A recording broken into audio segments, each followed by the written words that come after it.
Hey, what's going on? This is your boy B. Welcome to another episode of the Barber Spotlight. And today we're gonna put the spotlight on my boy Zach, aka the Clipper Gawdz. Now, before we get into that, I want to make sure you subscribe and hit that notification bell so you know when the next time we're gonna have our Barber Spotlight and you don't miss it. With that said, let's get right into it.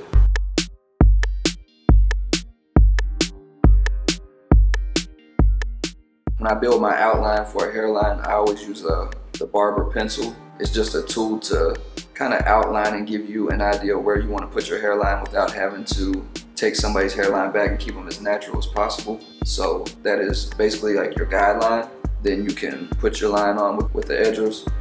And after that, anything you see that might need perfected as far as the hairline, we'll put an enhancement product, hair fibers, on the hairline, as well as with the beard if needed. It kind of just gives a more crisp, professional look to enhance and bring out the style of the haircut.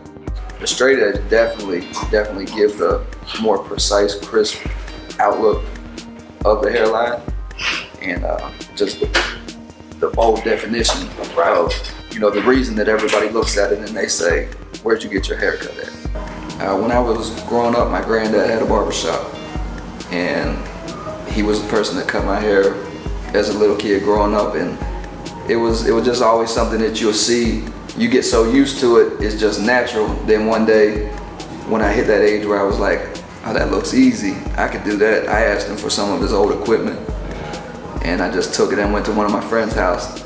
I said, let's do this, I'm gonna cut your hair. I know what I'm doing. And they trusted me, and of course it was the worst haircut I ever gave in my entire life. I had no clue what I was doing. But after that, it was one of those things where I know I can do better, I want to do this.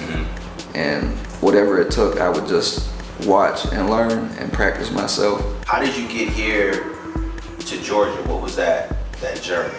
It was more so a leap of faith. Came down with a car full of clothes, and that was it. Coming out of your comfort zone is the hardest thing to do. So I went straight from West Virginia to Georgia with no clue where I was headed, what direction I was headed in. All I knew is I wanted to cut hair. I get there, I meet a few people, I build a base, and everything just took off. And then that's when you hit your comfort zone. And I knew my ultimate goal was Atlanta, Georgia. I just didn't know how to get there. One day I just had to tell myself, when I'm sitting here in this position where I can either keep saying I'm gonna go, or I can actually just get up and do it. Anytime I can make somebody feel good, they get up out of that chair, they smile, they know they're going to get that job today.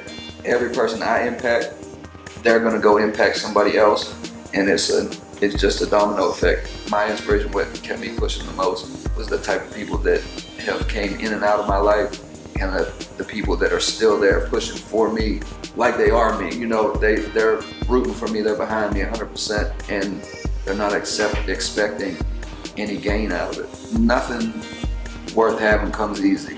So I guess with leaving my legacy, I'm motivating other people to try to do as best as they can in life. And that's payment enough, because when you do stuff like that for people not expecting anything back, that's when you get your blessings to come in.